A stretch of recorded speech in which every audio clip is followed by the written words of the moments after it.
Komið sæl og velkomin í Silfrið. Við ætlum venju samkvæmt að byrja hérna á vettvangi dagsins. Á eftir kemur til mín Sigurður Ingi Jóhannsson, samgöngu- og sveitastjórnarráðherra. Við ætlum að fara aðeins yfir nýja fjármálaáætlun og samgöngumálin sérstaklega í því samhengi. Síðan ætla ég að spila fyrir ykkur viðtal sem ég tók í vikunni við Dr. Henning Meyer. Hann kom hérna á vegum ASÍ á málþing í nýliðinni viku og við ræddum aðeins borgaralaun sem mögulega leiða því að mæta svona tæknibreytingum á vinnumarkaði í framtíðinni. En þau eru komin til mín hérna, Willum Þór Þórsson, þingmaður Framsóknar og formaður fjárlaganefndar, Hanna Katrín Friðriksson, þingmaður Viðreisnar, Drífa Snædal, framkvæmdastjóri Starfsgreinasambandsins og Þuríður Harpa Sigurðardóttir, formaður Öryrkjabandalags Íslands. Velkomin öll sumul. Takk fyrir. Byrjum aðeins hérna á þessari fjármálaáætlun. Þetta var kynnt í vikunni, það búið að bíða svolítið eftir þessu. Ríkisstjórnin fékk náttúrulega lítinn tíma í fjárlögin sjálf, þannig að þetta er kannski svona stefnumarkandi plagg þessarar ríkisstjórnar. Hanna Katrín,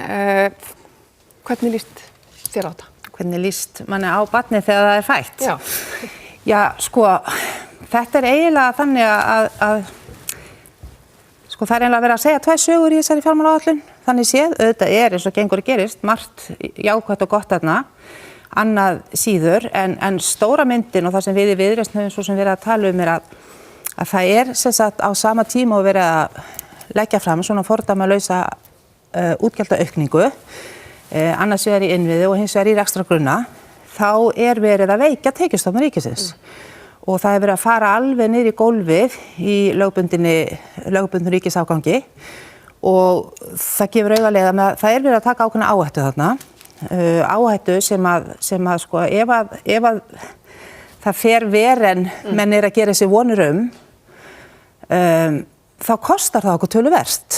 Menn eru náttúrulega mjög vongóðir í þessari... Menn eru mjög vongóðir og það hefur verið bent á. Þannig er verið að fara eftir hagspám vissulega, en við vitum það líka á sögunni að það er mjög erfitt að spá fyrir langtíma þróun hér á landi, meðal annars vegna gjaldmiðilsins okkar. Og þannig þykir man að það hefði verið fyrst að það var vilji til að fara í þessa miklu útgjaldaaukningu, að þá hefði verið eðlilegra að minnstakosti að vera með ákveðna sviðsmyndagreiningar þannig að hægt var að grípa inn í ef að þessi gífurlega bjartsýna spá gengur ekki eftir, grípa sérst inn í öðruvís en þannig að fara aftur í niðurskurð eða draga saman. Eða auka skattana aftur. Þannig að það er líka þessar sveiflur sem er að fara ansi illa bæði með fyrirtæki og heimili hér á landi. Þannig að það er svona stóra myndin. Við erum náttúrulega ekki farin að kafa, það hefur einfaldlega ekki gefist tími til að kafa mjög djúpt ofan í einstaka málefnaflokka og einstök og ég verð líka að segja það, við fengum í stjórnarandstöðunni þau skilaboð á föstudaginn, það væri verið að prenta áætluninu upp á nýtt. Vegna þess, og það var tekið fram í þeim skilaboðum sem við fengum, þau voru ekki löng, að stóra myndin héldist en einstaka töflur undir ákveðnum málefnasviðum væri ekki réttar. Þar eru tölurnar. Sem þýðir að svona einhver vinna í það sem að ég held að ég er nú ekki einum þá úr hópi þingmann hafa ætlað mér að nota helgina til að kafa djúpt ofan í hlutina, það frestast. En þetta er svona stóra myndin. Willum, þetta er mikið plagg og eins og Hanna Katrín segir, maður gerir ráð fyrir að þetta verði rætt fram og tilbaka næstu daga og vikur. Ertu ósammála því að þetta sé of bjartsýnt eða þarna sé verið að veikja tekjustofna og gefa í botn í innviðauppbyggingu? Já, sko, ábendingin það að það sé svona að afkoman mætti vera meiri. Ég get alveg tekið undir hana, en við höfum auðvitað ekkert annað en hagspár eins og Hanna benti réttilega á að fara eftir. Við erum að miða við varfærnistu spá sem er Hagstofan, lítilega hærri hagvexti spáð frá Seðlabanka og Alþjóðagjaldeyrissjóði. Varðandi tekjustofnana þá er það nú þannig að bæði hér hefur okkur tekist undanfarið missir að hækka laun almennt. Það birtist í því að tekjuskattur einstaklinga til dæmis er að skila hér umtalsvert meiri tekjum. Virðisaukaskatturinn er að skila meiri tekjum. Skuldir hafa lækkað, vaxtabyrði hefur lækkað og það er aukið svigrúm til að gera meira sem er að birtast í þessari áætlun og frá því að þessi ríkisstjórn birtir stjórnarsáttmála eru 4 mánuðir. Það eru búin að klára 1 stykki fjárlög, fjármálastefnu og svo nú ríkisfjármálaáætlun. Og já, það er margt mjög jákvætt í þessari áætlun. Fyrst og fremst horfi ég nú til þess svona fyrstu meðlunum og það er samhengi á milli því sem er lofað, stjórnarsáttmála stefnu og svo áætlunar. En nota bene, þetta bara fyrir árið til næstu 5 ára og svo endurskoðum við þetta á hverju ári. Já, Drífa, ég þykist vita að það sé svona ýmislegt sem að kannski ykkur líkar ekkit endilega við í þessu. Það mikið talað samráð við verkalýðsfélögin og svona, maður hefur á tilfinningunni að það sé eitthvað svona sem að menn eru einhverjar ásör upp í erminni sem að mögulega verða að geyma inn í kjaraviðræður. Já, ég held að það sé augljóst. Það hefur verið að safna ásum upp í erminni til að geyma í kjaraviðræður. Skattkerfisbreytingum varpað inn í samráð við aðila vinnumarkaðar svo gott og vel. Það sem ég hnutum í þessari áætlun og það var nú svolítið erfitt að rýna hana því að í þessu töflum til þess vantaði ártöl, bara svo eitt sé nefnt, þannig að maður gerir sér ekki alveg grein fyrir hvað fer í fjárfestingar og hvað fer í rekstur til dæmis í heilbrigðismálum og svo framvegis. En það sem ég hnutum í þessari áætlun náttúrulega þær skattkerfisbreytingar sem eru boðaðar, þessi pólitíska sýn sem er boðuð í þessari áætlun, sem sagt flatur flöt skattalækkun. Það ekki verið að beita skattkerfinu til tekjujöfnunar en á sama tíma verið að ætlast til þess að hér ríki stöðugleiki, hóflega launahækkanir og stöðugleiki á vinnumarkaðnum og ég hugsaði bara erum við komin aftur til 2012. Sko þetta bara fokið út í veður og vind eftir að við höfum séð óhóflega launahækkanir hæstu stétta, aukna misskiptingu í launatekjum og kapitaltekjum. Sko, mér leiði eins og við varum í einhverju endurteknu efni sem að ég held að við værum búin að komin fram úr. Og það að ætlast til þess að það sé farið fram með einhverjar hóflega launakröfur eða eitthvað slíkt, þegar svo hin pólitíska sýn augljóslega að fara í flatar skattalækkanir en ekki að leyfa þeim sem minnst hafa að njóta frekar skattalækkana en þeirra sem mest hafa, að það finnst mér forhert. Þú ert að vísa þarna í lækkun á næsta tekjuskattsþrepinu. Þetta var náttúrulega verið gagnrýnt töluvert, Samfylkingin meðal annars og fleiri í stjórnarandstöðunni tala þarna einmitt bara aðgerðir sem að nýtast mest þeim sem að best hafa það Já, þegar kemur svona flöt skattalækkun að þá fá þeir sem mest hafa fleiri krónur í vasan heldur þeir sem minnst hafa út af skattkerfisbreytingum. Það þannig. Þetta vond skilaboð inn í komandi kjaraviðræður? Já, ég myndi segja það. Það ekki hægt að ætlast til þess að fólk sem hérna á lægstu laununum, og við erum ennþá með samfélagi sem getur ekki lifað á lægstu laununum, við skulum átta okkur á því. Það ekki hægt að ætlast til þess að það sýni einhvern sérstakan virðingu fyrir einhverju stöðugleika ef að þetta það sem við boðum upp á. Við höfum svona verið að ræða okkur niður á það, finnst mér sem samfélag, að nýta persónuafsláttinn þannig að hann muni fjara út eftir því sem þú fær hærri tekjur. Það til dæmis ágætis lausn til þess að þeir sem sannarlega hafa lægstu tekjurnar njóti jöfnunar áhrifa skattkerfisins. Þannig að ég myndi vilja sjá einhverja slíka þróun en þetta plagg að það gefur ekki væntingar að pólitíska sýn sé í þá áttina. Þuríður, þið hjá Öryrkjabandalaginu voruð sannarlega ósátt við þessa fjármálaáætlun og það var, ég hjó eftir því að í yfirlýsingu sem sendi frá okkur að þar talar að þarna sé ekki verið að græða sár, heldur verið að setja plástur yfir gröft. Hvað meinið með þessu og hvað það sem að þið saknið úr þessari fjármálaáætlun? Já, þetta var náttúrulega bara vonbrigði.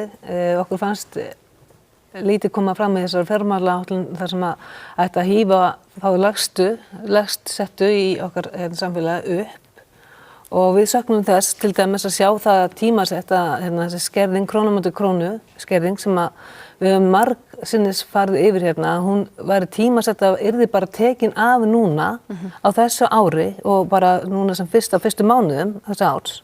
Því að hún virkar mjög letjandi þannig að okkar þjóðfélagshópur eða örorkulífeyrisþegar þeir geta enga björg sér veitt, þeir komast ekki út á atvinnumarkaðinn vegna þess að af þeim hirt hver einasta króna sem vinna sér inn tilbaka. Og þetta fólk sem ekki að ná lágmarkslaunum. Við erum að horfa á fólk sem með tekjur kannski 200.000 eftir skatt. Og þetta, örorkulífeyrisþegar, þetta fólk sem búið að vera út á atvinnumarkaði mestum parti og bæði mennta sig og fara í störf og hérna eiga börn og fjölskyldur og það verður svo óheppið að slasast eða veikjast og þá verður henda því hérna niður í neðstu þrep og halda því í algjöru fátækt og það að halda fólki í fátækt, það er meinsemd í okkar samfélagi og verður til þess að búa til félagsleg vandamál en frekar og ég hélt í sannleika sagt þegar ég kom hérna inn hérna sem formaður Öryrkjabandalagsins að við varum að fara að vinna í samningu með stjórnvöldum að bæta þennan þátt, að hækka framfærslu örorkulífeyrisþega til dæmis þannig að það gæti á einhvern hátt lifað af þeim lágu tekjum sem að þeim skapað. Það er mikið talað aukinn kaupmátt í samfélaginu en ég meina þessi hópur sem að þú talar sem er að fá 200 krónur útborgar á mánuði væntanlega að borga sömu háu leigu og allir hinnir. Þetta hlýtur að vera, hvað skýringar fáið á því að til dæmis þessi krónumóti krónuskerðing sé ekki afnumin? Við fáum að vera enga skýringu á því að allir þingflokkar hafa verið sammála okkur það að þetta sé mjög óréttmætt og þetta ætti að afnema strax. Og síðast var hann bara landsfundur sjálfstæðismann sem ályktaði það og þess vegna bundum við vonum við að þetta kæmi bara fram núna strax á fyrstu dögum bara þetta afnumið. Er þetta ekki í landsfundur ályktunum eða svona samþykktum allra ríkisstjórnarflokka, jafnvel allra flokka á þingi bara? Já, ég held að hafa allavega allir flokkar á þingi komið fram og talað að þetta væri mjög óréttlátt og ætti að afnema strax. Og þetta er ekki atvinnuhvetjandi eins og ég segi, en þar að auki það sjáum við ekki inn í þessum fjárlögum með hvaða hætti atvinnulífið á að stíga til taka við fólki með skerta starfsgetu. Við sjáum ekki að það sé einhver hvati fyrir atvinnulífið að taka fólk í hlutastörf og það finnst okkur miður að sjá líka og svo þar auki þá höfum við undirgengist, að Íslendingar hafa undirgengist samning Sameinuðu þjóðanna réttindi fatlaðs fólks og stjórnvöldum þau hafa ákveðna skyldu þar. Það er ekki nóg að uppfylla einhverja mannréttindasamninga, það verður að vera eftirfylgni. Það er bara alveg hreint og klárt. Og maður kallar kannski eftir því að hafa séð það inn í þessari fjármálaáætlun hvernig stjórnvöld ætla að kynna þennan mannréttindasáttmála til sína inn í stjórnsýsluna, inn í skóla, inn í stofnanir og annað slíkt. Þannig að já, við vorum bara mjög svegt. Já, Viljum, þú svara þessari gagnrýni eitthvað? Já, ég fúslega. Sko, það er auðvitað í áætluninni sjálfri talað þetta samráð við Öryrkjabandalagið og það er líka opnað á það að orðað mjög svona, skulum við segja, faglega samspil bótakerfa og skattkerfa. Ég les bara þannig í það eins og vilji til flestra flokka og alþingi að fari þetta krónu móti krónu kerfi. Það hangir saman við að auka virkni og þáttöku á vinnumarkaði og í félagslífi almennt. Varðandi samningin, þá eru þetta 2 frumvörp núna fyrir velferðarnefnd sem við erum bara í þann mund að taka inn í aðra umræðu og klára vonandi, sem eru lög um málefni fatlaðs fólks, þar sem í einu og öllu tekið tillit til samnings Sameinuðu þjóðanna og félagsþjónustu sveitarfélaga. Það mun síðan í kjölfarið, og ég er sammála því, vera mjög mikilvægt að kynna samningin alls staðar úti í samfélagið og áhrif lagana, en í hverri lagagrein, það þekki ég ágætlega að því ég tók þátt í þessari vinnu, að þá tókum við tillit til samningsins. Þetta mun bæta mikið, vil ég meina. Ég ætla bara, má ég aðeins segja það bara að krónumóti krónuskerðingin, hún á ekki að hanga saman við þar breytingar á almannatryggingakerfinu sem að fyrirætlaðar eru. Við vitum ekkert alveg hvenær það fyrir gengur í gegn og ég á ekki von á því að við náum því í gegnum þessu ári þar sem við þurfum að vanda okkur rosalega við þetta og þess vegna þykir okkur mjög skrítið að við þurfum að bíða eftir því að það verði afnumin þessi skerðing sem er svo óréttlátt og mér finnst bara það er ekkert samhengi þarna á milli. Þetta þarf ekki að hanga saman og við erum margt búin að benda á það. Já, ég tek undir það og ef ég orðaði það þannig þá eru þetta ekki, en það er þetta sem ýtur að því að auka virkni, við erum alltaf að tala um það að virkja frekar, en þetta eitt og sér hægt að taka bara fyrr og Þetta er allavega ekki, strax í umfjöllunum ríkisfjármálaáætlun. þetta er ekki hvetjandi til virkni allavega. En þessi tekjuskattslækkun eins og Drífa var að tala um, þetta er eins og margir hafa bent á, þetta er flöt lækkun, þetta augljóslega kemur þeim sem að þéna meira betur heldur en öðrum. Gerir ráð fyrir að þau muni fjalla það að breyta eitthvað fyrirkomulega á persónuafslættinum eða muni þetta bara vera svona? Já, það er orðað í áætluninni að það sé í skoðun, í samráði við aðila vinnumarkaðarins. Það er orðað þannig í áætluninni. Hins vegar er farið þegar í þessa flötu lækkun eða boðuð og hún er auðvitað alltaf þannig að það verða fleiri krónur eftir í umslaginu eftir því sem við höfum meiri tekjur. Á móti ef við förum í tekjujöfnunaráhrifin að þá er miklu skynsamlegra að fara í persónuafsláttinn og það er opnað á það í áætluninni.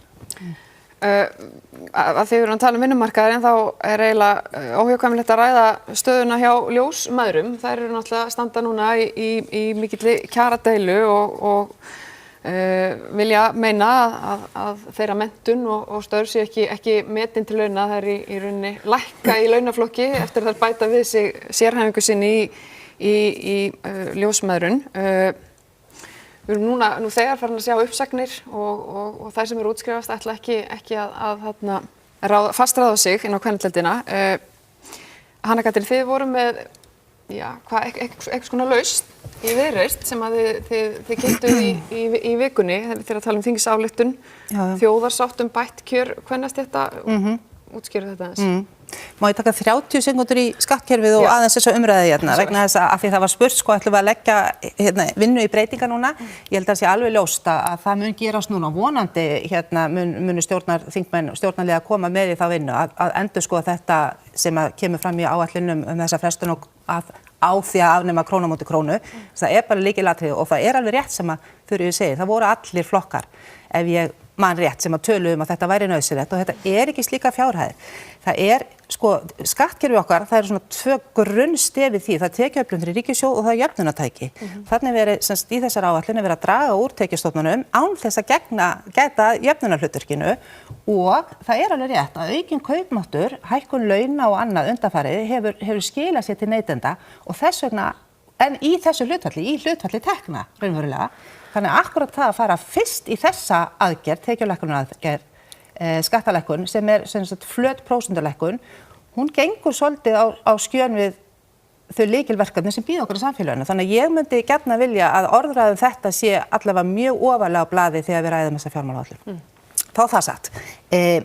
Þessi hugmynd okkar, þingsályktunartillaga þjóðarsátt bætt kjör kvennastétta, hún kom reynda fram í lok janúar þegar Þorsteinn Víglundsson, þingmaður okkar, fyrrverandi ráðherra jafnréttismála, mælti fyrir þessu og af tillögunni stendur allur þingflokkur Viðreisnar, allur þingflokkur Samfylkingar og síðan Helgi Hrafn þingmaður Pírata. Og við erum semst kalla eftir því að Alþingi fari í það að kalla eftir eða leiða samtal á milli ríkis og sveitarfélaga og aðila vinnumarkaðarins í það og við köllum þetta bæta kjör kvennastétta. Auðvitað er þetta gjarnan leiðrétting. En þess að tölulega gögn sem við höfum nú þegar sýna að það hafa þessar stéttir setið eftir hvað var að starfskjör. Afleiðingin er svo að við erum að horfa á fólksflótta úr þessum stéttum eðlilega. Ef að væri að ræða stéttir á hinum almenna markaði, þá myndu framboð eftirspurnar samspil eftirspurnar og framboðs lagfæra þetta einhvern hátt. Það gerist ekki vegna þess að þetta er hinum opinbera markaði, þetta er háð kjarasamningum. Það er líka staðreynd að þetta eru fjölmennastéttir heilt yfir, það er kostnaður sem er væntanlega ástæðan fyrir því að þetta hefur verið svona, vegna þess að ég skoðaði þegar ég var að velta þessu fyrir mér, bara stjórnarsáttmála eftir tíman, þetta er nefnt mjög oft og þetta er gegnum gangandi, þetta er vandamál sem menn hafa séð og þetta er vandamál sem að menn vilja leysa, það kostar stóra fjárhæðir vegna þess að þetta eru fjölmennastéttar. Við erum eins og komin að þeim mörkum núna, það kostar meira að gera ekki neitt. Vegna þess að við getum ekki talað um sókn í velferðarmálum og í menntamálum með því að setja einhverja fjármuni inn í grunninn ef við höfum ekki fólk til að leiða þessa sókn. Og svo er einfaldlega staðan orðin. Þannig að við köllum eftir þessu að það verði farið í þetta samtal og ég vona að svo verði raunin. Málið var sent til umsagnar, það eru komnar umsagnir, þannig að núna er þetta til afgreiðslu í nefnd Alþingis og tíminn er náttúrulega orðinn naumur, ég veit ekki hvað verður núna en þetta er ekkit skyndiátak, þetta er bara ákveðin stefnubreiting sem þarf að okkar mati að eiga sér stað. Drífa, hvernig sko slær þetta þig? Ég meina þú kemur úr verkalýðshreyfingunni, finnst þér líklegt að einhver svona, ég meina þetta myndi náttúrulega þýða að einhverju færu töluvert fram yfir aðra, það er þá þessar fjölmennu kvennastéttir, heldur vel tekið þetta svona almennt í verkalýðshreyfingunni að mynda eitthvað svona þjóðarsátt? Ég skal ekki segja til það hvernig ég verið tekið almennt í verkalýðshreyfingunni en kjaradeila ljósmæðra núna varpa náttúrulega mjög skýru ljósi á alls konar mál og við vitum það að þetta er fjallar ekki bara kjör, heldur fjallar sko álag í starfi sem er líka miklu meira hjá kvennastéttunum. Það eru umönnunarstörfin, það eru leikskólarnir, það eru ljósmæður, hjúkrunarfræðingar og svo framvegis.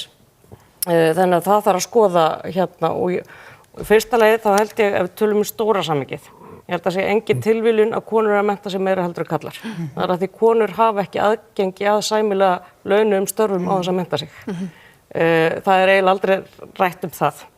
Í öðru lagi þá fjölgar konum hressilega á örorku og það er líka út af því að kvennastörf, það er meira álag í kvennastörfum heldur en karlastörfum. Þau eru meira krefjandi, oft líkamlega og andlega meira krefjandi, svo í alhæfi og maður á að sjálfsögðu ekki gera það, en þessi umönnunarstörf. Þannig að og síðan þar fyrir utan erum við líka að tala vaktavinnu sem er mjög mikið í umönnunar- og heilbrigðisgeiranum, þessi kvennastéttir eru margar og mér finnst það mjög sympatísk krafa hjá ljósmæðrum að segja að 80% starfi í vaktavinnu eigi að vera ígildi 100% starfs og það er nú gömul krafa hjá verkalýðshreyfingunni eða hjá okkar fólki af því að við vitum það er bara meira álag sem felst í því. Þannig að ég hef svona ákveðna samúð með alls konar punktum sem þær eru að vekja athygli á. Síðan aftur hinn kynskipti vinnumarkaður sem við erum með einn mest kynskipta vinnumarkað í heimi á Íslandi og það er eitthvað sem við þurfum að fara að vinda ofan af líka. Það er ekki eðlilegt og það segir mér það að fólk er ekki að sækja endilega í þau störf sem það vill sækja í, heldur það að láta kynið hafa meiri áhrif á sig heldur en góðu hófi gegnir þar. Og hvað er til ráða? Það hafa verið gerð alls konar átök út í heimi sem hægt er að líta til. Það þarf náttúrulega líka að leiðrétta kjör, það þarf að fara í kjaramálin og meta störf réttlátara til kjara og þannig kannski það sem ljósmæðradeilan varpar líka ljósi á að þegar var farið inn í eitthvað svona stöðugleikasáttmála, eitthvað saleg og eitthvað svona að það var einhvern veginn gengið út frá því að það væri rétt gefið í samfélaginu, að það væri einhver sanngjarn flötur til að standa á. Nú eru ljósmæður að vekja athygli á því og ekki fyrsta sinn að þær lækka í launum við að mennta sig frekar.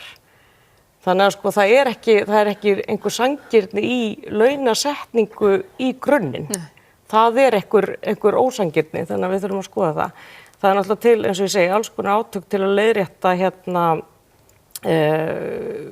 kynskipta vinnumarkaðinn.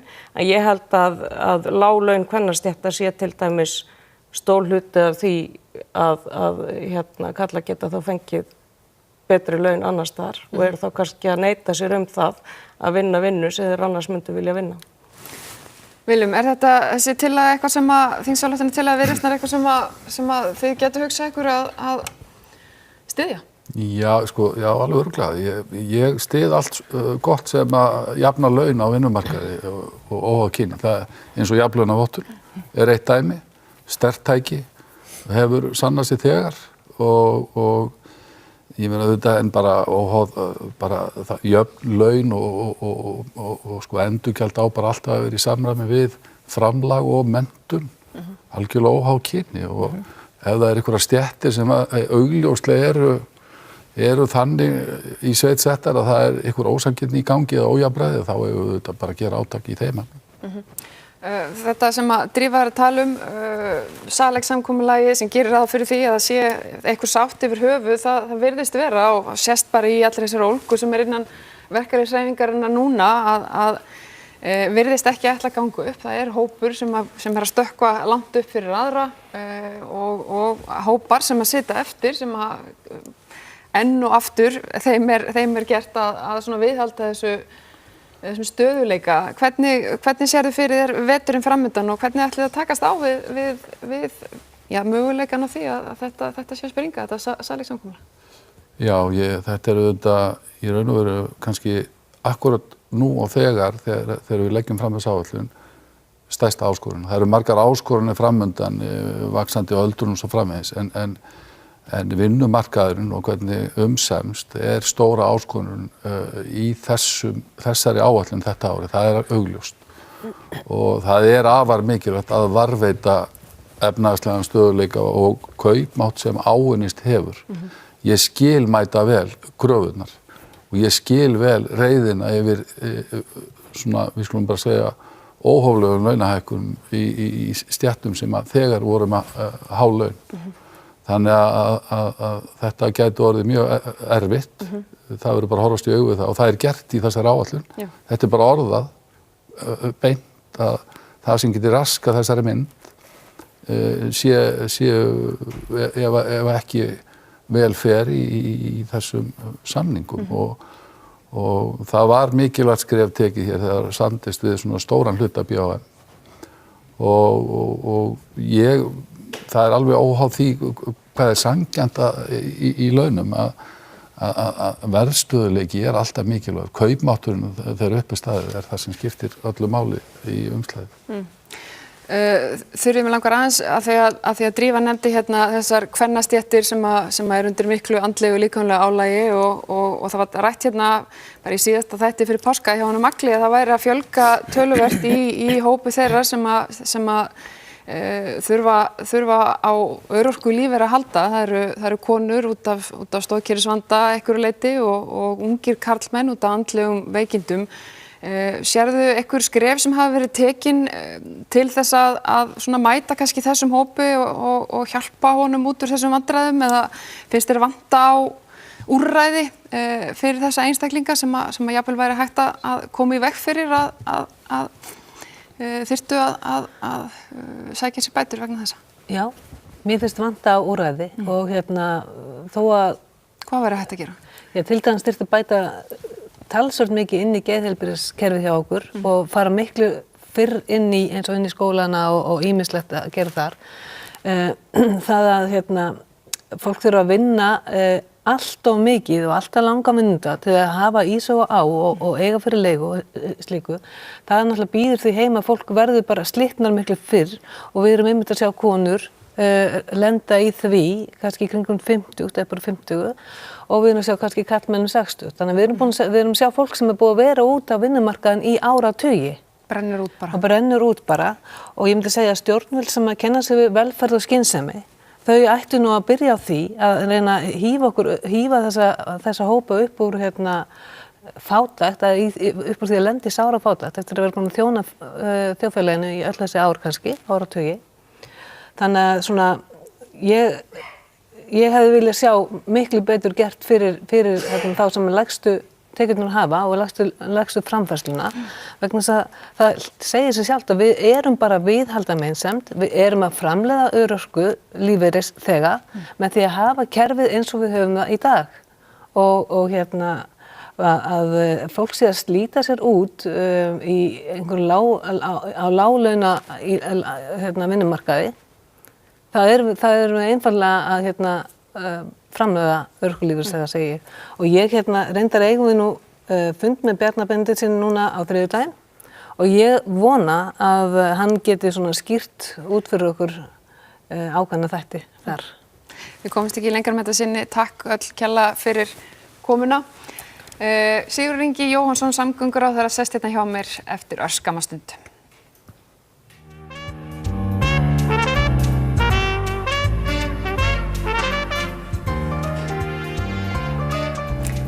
Komið sæl, hann sestur hérna hjá mér Sigurður Ingi Jóhannsson, samgönguráðherra. Við ætlum að fara hans yfir ríkis fjármálaáætlunina og samgöngumálin. Velkomin Sigurður. Takk. Við förum hans í fjármálaáætlunina. Það hefur verið gagnrýnt að útgjöldin til samgöngumálana séu á þessum 5 komandi árum sem þið eru að áætla, bara sambærileg sem hlutfall af landsframleiðslu voru síðustu 5 ár. Og ég velti fyrir mér svona, ert þú að tapa slagnum við fjármálaráðuneytið í þínum málaflokki? Nei, alls ekki, sko. Það auðvitað þannig að í þessari ríkisfjármálaáætlun eins og ég heyrði voru ræða áðan, þá erum við að taka á mjög mörgum þáttum. Við erum að halda áfram þeirri forgangsröðun sem við höfum haft að byggja undir heilbrigðiskerfið og byggja nýja Landspítala. Við erum að fara inn í að auka áfram framlög til háskólanema og framhaldsskólanema og standa okkur þar betur heldur við gert. Og við erum að taka á velferðarmálunum ýmsum. Og svo erum við með löggæsluna, við erum með kynferðisbrotamálin og það auðvitað flókið að gera allt í einu. Það hins vegar þannig að í samgöngunum að þá hefur það mönnum orðið sífellt betur og betur ljóst eftir þennan vetur sérstaklega að vegakerfið okkar er brónýtt. Það bara mjög illa statt. Það hins vegar þannig að þessi viðbóta fjármagn sem að koma núna næstu 3 árin meira heldur en við höfum séð á 20 ára tímabili. Það aðeins 2 ár sem hefur verið sett meira í samgöngumál. Það var árið 2008 og 2009 þegar við vorum að ljúka stórum verkefnum inn í hruninu og það var ákveðið að klára þau. En síðan þá hefur verið sett allt og lítið fé, bæði í viðhald og nánast mjög lítið í framkvæmdir. Og á sama tíma hefur náttúrulega fjölgað einhverja 2 milljónir ferðamanna næstu eða svona 1,8. Og umferðin aukist gríðarlega, samhliða líka hagvexti bara í samfélaginu. Þannig að allt þetta saman hefur gert það að verkum og þessi vondi vetur sem farið mjög illa með vegina að áskorunin eiginlega stærri og við erum satt best að segja að skoða hvort að við getum gert eitthvað nú þegar í ár. Vegna þess að við treystum bara, ég var nú bara út að keyra í gær á Suðurlandinu á vegum sem eru mikið keyrðir af ferðamönnum en líka heimmönnum og þar voru bara veginir ónýtir. Bara kom gat. Bara hólur, slit, vegir sem eiga að vera með bundið slita voru orðnir malavegir, sko. Já, og ég meina þetta er ekki og þetta er ekki bara þar. Nei, þetta náttúrulega fer ekki bara illa með bíluna, þetta slýsa þetta líka. Þetta hlýtur að vera ekki sem að... Við ætlum sem sagt, og það stendur í stjórnarsáttmálanum og mér finnst við vera að taka á því með þessari fjármálaáætlun að leggja stað í að hraða uppbyggingunni. Þetta sem sagt þau ár þar sem við sett mest fjármagn á síðastliðnum 20 árum undanskildum þessum 2. Og ef við horfum á svona frá 16 og til 23 þá eru það einnig þau ár sem við sett mest fjármagn til þessi málaflokks. En staðreyndin svo að það þarf meira. Já. Það alltaf hægt að sko bera saman einmitt svona útgjöld sem hlutfalla hinn og þessu og fá annarkvort eitthvað jákvæða neikvæða niðurstöðu. Sko hvar eru þínar áherslur? Hvar finnst þér liggja mest á að laga hlutina og byggja upp? Hvernig svona ef ég biðum smá forsmekka af einhverja samgönguáætlun, Já, nú er hún náttúrulega auðvitað bara í vinnslu og samgönguráð sem er að funda bara síðasta fundurinn var núna á föstudaginn eða núna í vikunni segi á Ísafirði. Hvað finnst þér? Ég hef lagt áherslu á í bréfi mínu til forma samgönguráðs þá hef ég lagt áherslu á umferðaröryggi og umferðaröryggi tengist þá nokkrum hlutum, það tengist auðvitað umferðarþunganum, því meiri umferð, því aukin áhættuslysum og þess vegna þarf að laga það sem mjög mikil umferðarþungi, en það tengist líka því að veginni sé ónýtir og eða ekki búið að byggja það upp eins og sem staðar á Vestfjörðum, þannig að það líka umferðaröryggis þáttur að byggja upp vegina, þannig að við þurfum að horfa á allt landið og það er alveg rétt að þetta er stórt verkefni en engu að síður á þessum árum 19, 20 og 21 þá erum við með 70-75 milljarða til uppbyggingar.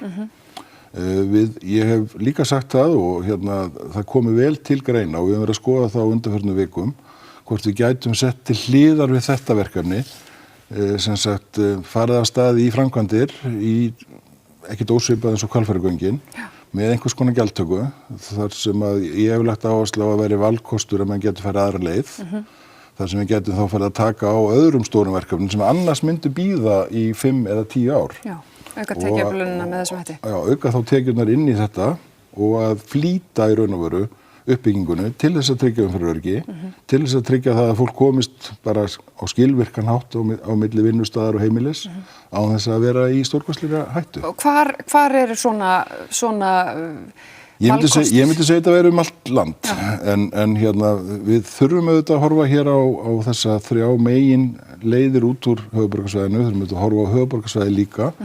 Þar eru til að mynda hugmyndir sem hafa verið lengi í borðinu, eins og Sundabraut, sem verður án ef ekki farið í án gjaldtöku. Hugsanlega aðrar slíkar framkvæmdir. Ég hef nefnt, af því að það er nú bara í mínu kjördæmi og dæmi Ölfusárbrú, við erum semst að fara í, væntanlega fyrsti áfangin verður vegurinn á milli Hveragerðis og Selfoss sem var á samgönguáætlun og er á samgönguáætlun og verður örugglega í forgangi í þeirri næstu.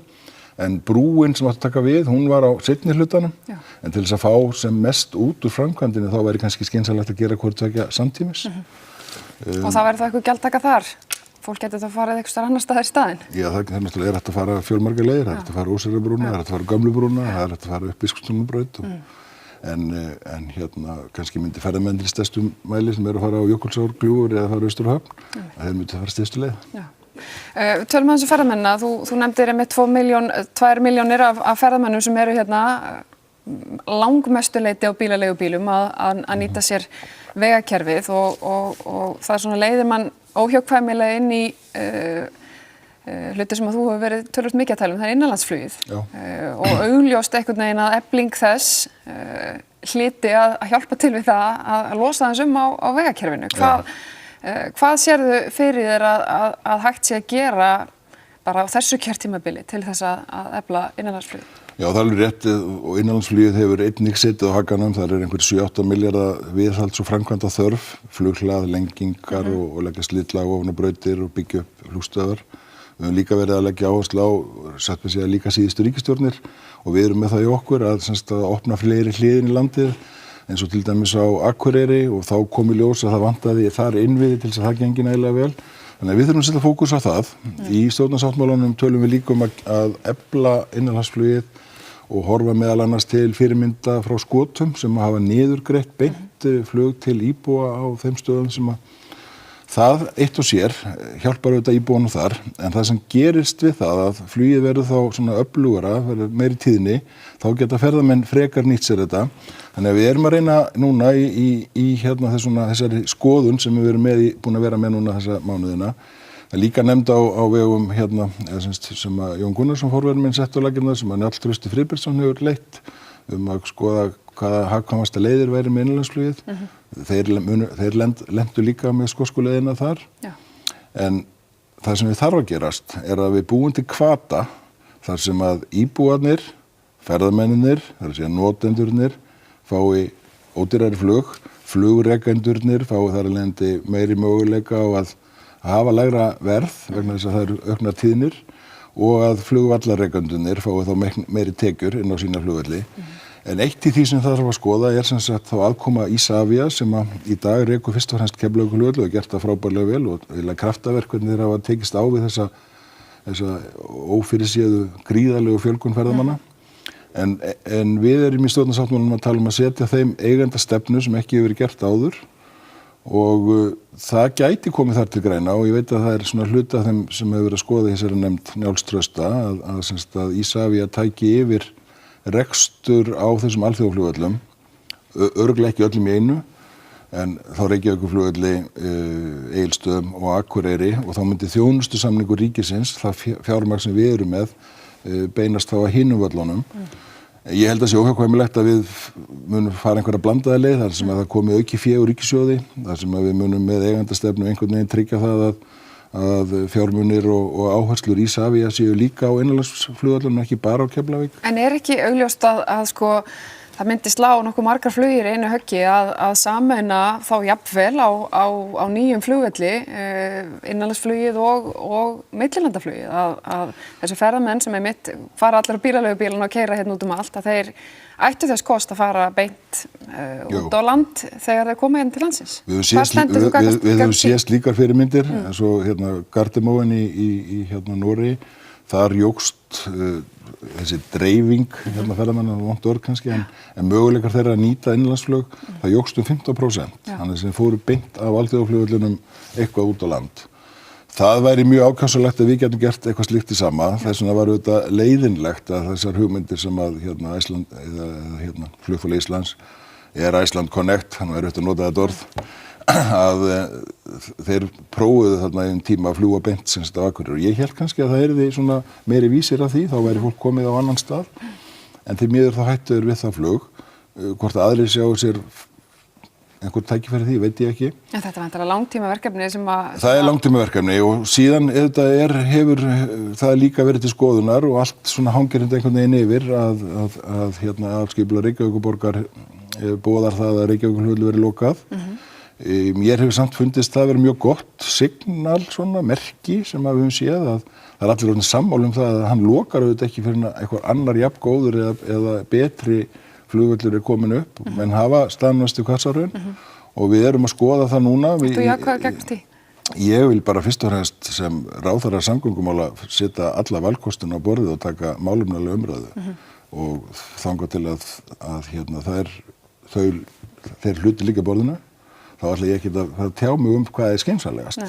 Ég vil bara fyrst og fremst frá það fram hvað þarf til að Reykjavíkurflugvöllur inn í langa framtíð geti sinnt þessu hlutverki að vera alþjóðaflugvöll eða varaflugvöllur, sinnt innanlandsfluginu, sjúkrafluginu, öryggis- og varnarhlutverki sínu og þá hinn valkosturinn á móti, hvað þýðir það og hvað kostar þessi viðbót þá við Reykjavíkurflugvöll versus hvað kostar hitt. Flokkurinn í Reykjavík er alveg harður á því að flugvöllunum verði hvergi annars staðar en í Vatnsmýrinni. Er þetta erfitt mál innan flokksins? Nei, alls ekki og mér finnst þetta bara mjög skynsamleg afstaða af þeirra hálfu að segja eins og staðan og það upplýsingar sem við höfum í dag, þá þetta eina vitið og þeir hafa verið á þessari skoðun sem sagt borgarstjórnarflokkurinn í langan tíma og ég bara minnst að sína staðfestu og þor að viðhalda þeirri skoðun sinni. Man kan fara örstutt bara rétt í lokin. Það var frétt í vikunni eftir einmitt þennan aðalfund Isavia þar sem var verið að svona gagnrýna hvernig valið er í stjórn Isavia. Tekið dæmi frá Svíþjóð og Noregi þar sem þau eru með sambærilegt fyrirkomulag á rekstri flugvalla og þar er valið inn sko bara svona í ráðningaferli og byggt á ákveðinni reynslu. Hérna hefur þetta verið skipað pólitískt. Er þetta eitthvað sem að þér finnst ástæða til að endurskoða? Sko ég held nú reyndar að þó að það sé skipað pólitískt þá erum við auðvitað þegar við erum að skipa í stjórnir ríkisfyrirtækja þá erum við að finna fólk sem hefur sérþekkingu á þeim sviðum sem það er. En það náttúrulega endar mjög oft þannig að þetta eru einhverjir svo ég leyfi mér nota þá svona flokkshestar þó að kannski einhverjir hafi sérþekkingu á sviðum. Auðvitað getur það líka verið þannig en það er þá yfirleitt það fólk sem hefur þekkingu á rekstri og stjórnun og það að sitja í stjórn ríkisfyrirtækja snýst kannski fyrst og fremst það er jú sérfræðingarnir sem starfa hjá fyrirtækjunum sem leggja á borðið, ekkert ósvipað og við í ráðuneytunum.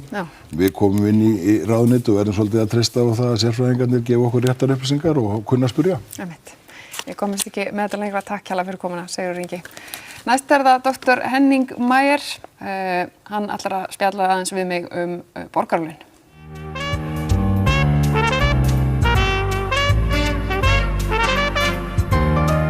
Sestur hjá mér Dr. Henning Meyer, hann er framkvæmdastjóri ráðgjafarfyrirtækisins New Global Strategy, ritstjóri Social Europe og hefur skrifað greinar fyrir mikið af alþjóðlegum fjölmiðlum, Guardian, New York Times, Die Zeit og fleiri og við ætlum að ræða aðeins borgarlaun. Welcome, Dr. Meyer. Thank you. You've written or studied universal basic income, written quite a lot about it, and you're a bit skeptical about it. You have doubts whether it is the answer to, most likely what we would call the fourth industrial revolution, some technological changes that may have large-scale effects on our job market. Tell me why it is that you have some doubts about this. Yeah, well, first of all, the general discussion about the basic income is obviously decades old, and sometimes it strikes me as a problem, a solution looking for a problem. So it resurfaced in the discussion about the digital revolution and how policy should reply to the digital revolution. And if you think it through, if we were faced with large-scale job losses as a result of technological change, which many are predicting. And the honest answer is we don't know how many jobs will disappear. Yeah. I mean, as with all economic modeling, it depends on what your assumptions are. But in policy terms, you have to prepare for the worst. So, but if we were losing, 47% or 50% of all jobs, would a basic income be a viable option? I think no. First of all, because at a level where it would replace wage labor, even at a minimum wage level, it is simply unaffordable. Yeah. And there's a whole variety of other issues, such as reducing the social value of work Yeah. to just income Yeah. and a variety of other things. So I don't think a solution for that. Yeah.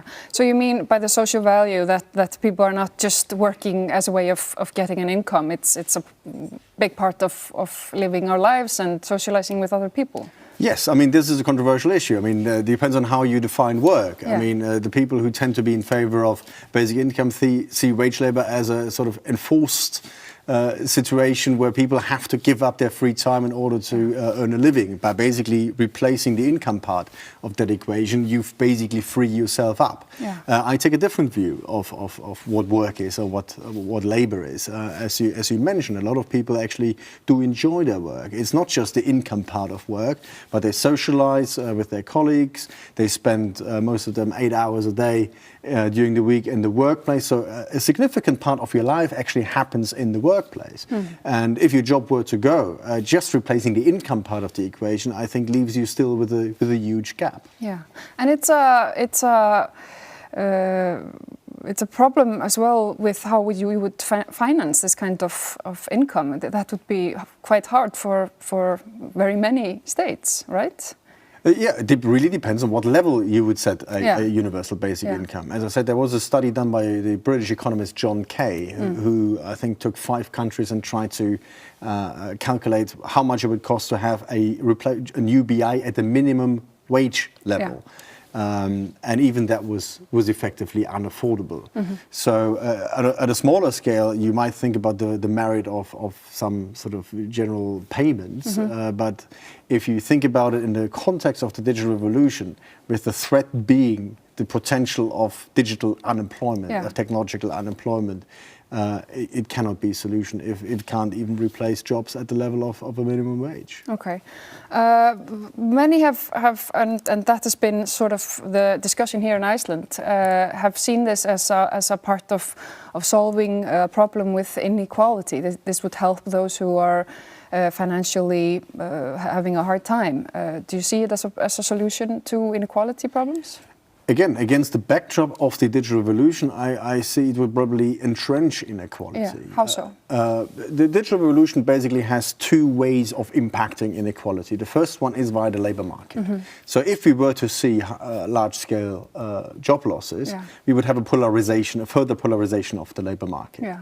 So obviously that would tend to increase inequality. Yeah. Those who own all the technical solutions that are replacing the labor market, and then those who will lose their jobs. Yeah, exactly. The first one is those who lose the jobs, and if they were to fall down on some level of universal basic income, by any conceivable measure, it would have to be less than they earned previously in their job. So they would lose. We had a further polarization as a result of the impact on the labor market, and that would tend to increase inequality. And the second aspect is, as you just mentioned, one of the features of the digital economy seems to be that there is a further concentration of capital ownership, where a few really big companies take away all the spoils, basically, and that is coming also out of the inequality research that Branko Milanovic and others have been doing, and Thomas Piketty, that the digital economy tends to increase that kind of primary distribution, and the basic income wouldn't do anything to change that either. No. So in that sense, I don't see it as a solution to the inequality problem that might be exacerbated by the digital revolution. Right. What else could work to face the possible and probable, at least some effects of the digital revolution? Yeah, I came up with a few steps. Yeah. None of this is rocket science, and all of this has been there before. I mean, the first one is obviously education will have a completely different meaning. Again, that is one of my criticisms against the basic income. Even if you were voluntarily to choose to exit the labor market for, say, 2 years or 3 years and to live on a basic income, you would have probably scarring effects, what we call scarring effects. Basically, as the job profiles need more and more education quicker and quicker, the longer you're out of the labor market, the less likely you are to re-enter. Yeah, you need some skills. You need some skills, and you need to keep updating these skills constantly. So the longer you are out of the labor market, the harder it will be for you to re-enter. So that might also be the wrong incentive set by a scheme like the universal basic income. But education, continuous education is the first thing. Then the second point is probably you'd have to think about the reallocation of the remaining work. Yeah. So if the productivity increases as such that a lot of work disappears, you might be able to rethink the working hours per week. So you have a different balance between work and leisure time. So that's the second step. But at the end of the day, you really have to think about the primary distribution that I mentioned, and that's coming out of the inequality research. And I think we need to think about democratizing capital ownership more. What does that entail? That could be capital ownership on two levels. First of all, what the Harvard economist Richard Friedman called the workers' share. Okay. So if you have 100% income from wage labor, but if you get shares from the companies, you own more of your companies, so you get actually capital returns as well. Yeah. So you diversify more with this ownership. So you basically workers have an equity stake in their companies as well. So this is giving the workers shares in their own companies. Yes. Yeah. Yeah. So it's basically the allocation is if the capital ownership, the Piketty distribution, if this is correct, it basically means capital accumulates more quickly than work. Well, there's only so much you can do by the tax system. Yeah. You will basically have to change the way the primary distribution works. And if you change the primary distribution, you can re-socialize some of these capital returns. That can be either done, as I said, on the individual level, where workers themselves own shares in their own company, but it can also be done on a national level, for instance, via special purpose vehicles such as sovereign wealth funds, where governments can have holdings of equities, and basically these capital returns are coming back into public ownership and could then be reinvested in something else. And as opposed to giving people just a basic income, I think that some of these returns could be used to fund a job guarantee scheme. Okay, how would that work? The basic principle is that if these jobs were to disappear as a result of the digital revolution, it's because the economic utility is no longer there, or it can be automated. But as human beings, we will never tire of being able to think of social utility of activities. So not jobs in a traditional sense, where because of economic utility it is being created, but we need to think about social utility or market failures. I mean, a few areas spring to mind immediately. Healthcare and care for the elderly is a completely underserved sector at the moment, and the pay is very, very low. Given demographic trends, that's an area that's going to require more human labor going forward. So the states would pay people to switch their jobs, or those who had lost it to work in healthcare? Yes, some of these capital returns could be used to fund activity, because it's not a job in a traditional sense because it's created because of supply and demand, but because it's deemed socially useful by the people.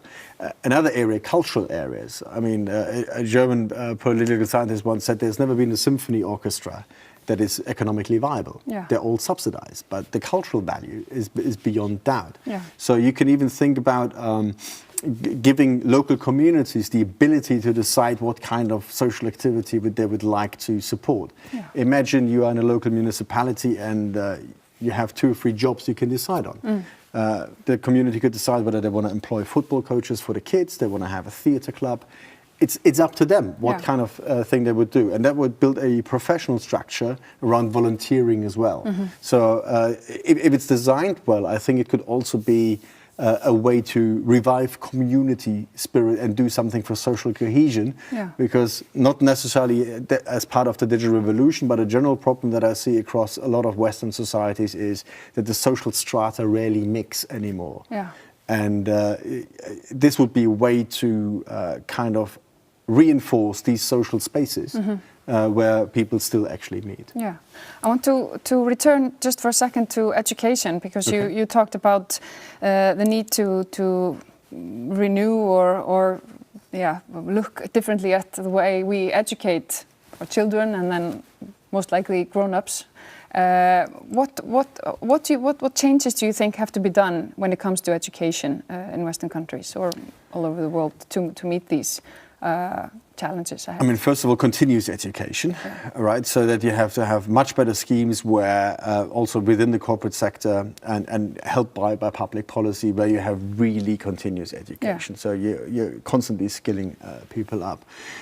Second is probably more focus on less tangible educational outcomes. I mean, there was a great article in Financial Times, I think 2 years ago, that a liberal arts education in this day and age is probably more valuable than a technical skill, because the technical skill you learn today might be completely obsolete in 2 or 3 years' time, because technology has changed. Yeah.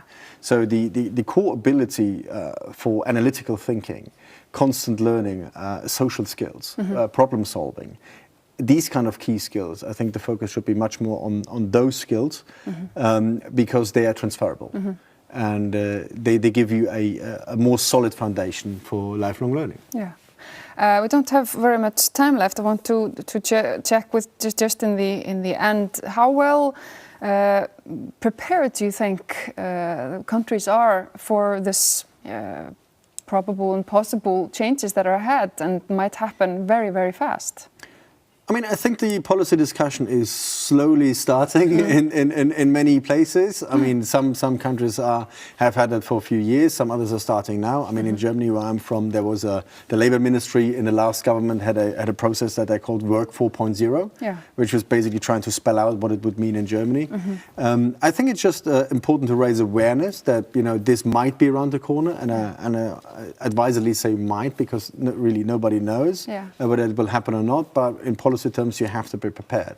So I think it would be important for policymaker and society at large to start discussing this and thinking it through, because every economy is structured differently, and therefore you would also have to have a tailor-made approach in order to have a public policy response to this. And you're here to talk to the labor unions. I mean, you must, it sort of looks obvious that you have to have sort of a flexible labor market that is prepared for this just as well as the states.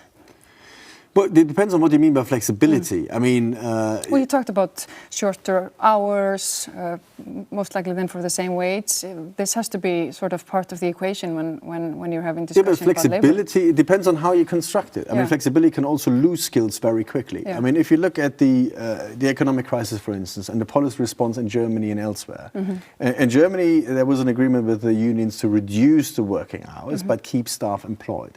Because they were not sacked as in other countries, so they did not lose their skills, but they were kept in skills. And the economy as such was very quick to recover as a result of this, because by the time the economy picked up, production could be ramped up very quickly, because there was no need to rehire people that you laid off otherwise, and might not longer be available. So you see that effect very well in the German statistic, and it's been, I think, rightly celebrated in Germany as a very good public policy. Germany had a very deep hit after 29 as a very export-reliant country, but recovered very quickly. And a huge part of that was actually retaining that skill.